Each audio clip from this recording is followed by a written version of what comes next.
Let me ask you something. Which one do you think is more important for living a better life? IQ or EQ?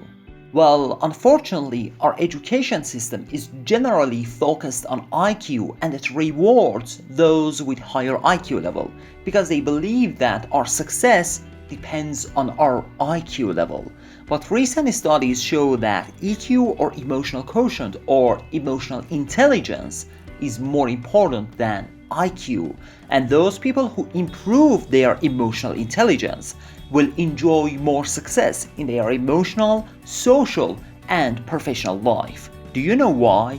Because IQ is the ability to think logically and solve a specific problem, right? But several studies prove that our IQ level drops dramatically when we are anxious, stressed, and under pressure. In these situations, the quality of our decisions and the quality of our actions, and eventually our success, depends on our EQ level. So, if you have high emotional intelligence, you will be able to manage your anxiety and stress and other negative emotions and do the right things. But on the other hand, if your EQ is low, then most probably you will face a lot of problems and you will struggle a lot when you are under pressure, right?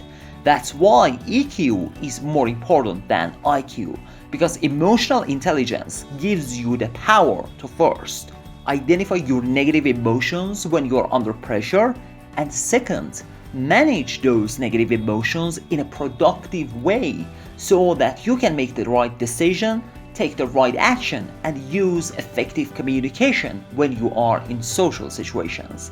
And this is why the people with higher EQ will be able to improve the quality of their life. Now, the first question that comes to mind is this: do I have high EQ or low EQ? The answer to this question depends on your answers to the following 5 questions. And by the way, you don't have to share your answers with anyone. So make sure to be honest with yourself and give real answers. First question. I believe that emotions are just like fires. If you express your emotions in the right way, you successfully put out that fire.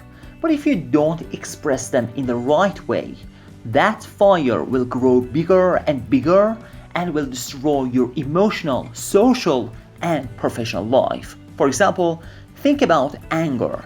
When someone says something that makes you angry, a fire starts in your mind, right? Now, if you express how you feel and tell that person that you're angry because of what he said or because of what she did, you successfully put that fire out, right? But if your EQ is low, you don't do this. You burn inside, but you don't express how you feel. And because of that, the other person is not aware of your feelings, right? So the next day, that person says something else, and the emotional fire gets bigger. And this goes on and on until the fire gets so huge that you can't control it anymore. And suddenly, you lose your temper and become so aggressive and you start fighting with that person. And you do something or you say something that later you will regret.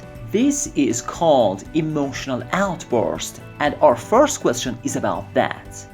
How often do you experience this kind of emotional outbursts? Always, sometimes, or rarely? Second question. As Aristotle once said, we are social beings, meaning we are connected to other people and sometimes we need other people to do something for us, right? Now, if you are not emotionally intelligent, you will be afraid of talking about what you want with other people. And because of that, they won't pay attention to you and they won't give you what you want because they don't know what you want, right? And as a result, you will start feeling unwanted and alone. And this feeling will destroy your self-esteem and self-confidence in the long term. So the second question is this: how often do you clearly talk about what you want with other people? Rarely, sometimes, or always? Third question. The third question is about conflict. Conflict is an unavoidable part of our life, and we always face conflicts in our social, emotional, and professional life, right? But the way we see and approach conflicts has a lot to do with our emotional intelligence. For example, people with low EQ tend to run away from conflict as long as possible because they are afraid of expressing their real feelings and their real thoughts. So they try to stay silent and avoid conflicts.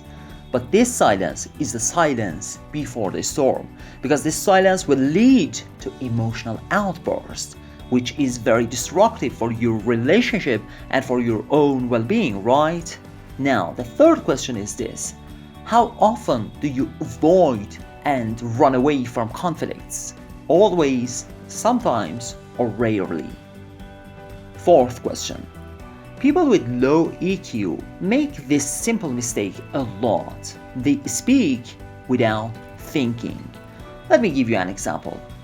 Let's say that this is John, and he's a college student, and he's the number one student in his class. His IQ is so good, but he always speaks without thinking. For example, when his friends call him and ask him to do something, he accepts right away without thinking because they are his friends. But later, after the call, he starts thinking that he has more important things to do. So he changes his mind, and at the last minute, he calls his friends and tells them that, "Hey man, I'm sorry, I have more important things to do, so I can't help you."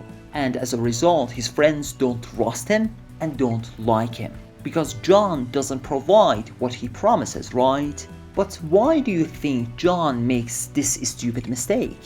Isn't he a genius? Of course he's a genius in normal situations, but when he's under pressure, he can't think properly because his EQ is low. Now, what about you? How often do you make this mistake? How often do you speak without proper thinking? Always, sometimes, or rarely? Fifth question. We all know that bad things happen to all of us, and the way we behave in these bad moments can change the quality of our life, right? But when these bad things happen to the people with low EQ, they panic, and instead of solving the problem, they make stupid mistakes and make things worse. Simply because they can't control their negative emotions, they can't keep calm, right? Now, what about you? How often do you panic when something bad happens to you? Do you always panic and make stupid mistakes when you're under pressure? Or you can control your feelings and you stay calm and focus on solving the problem? These are the 5 questions that show your EQ level. If your EQ level is high, then most probably you will have a good life. But if your EQ is low, don't worry about it, because you can improve it. In the next videos, you will learn the proven and practical ways to improve your EQ and become an emotionally intelligent person. Hey my friend, thank you for watching. If you like this video, don't forget to hit the like button and subscribe to this channel to get other free videos and take one step towards living a better life.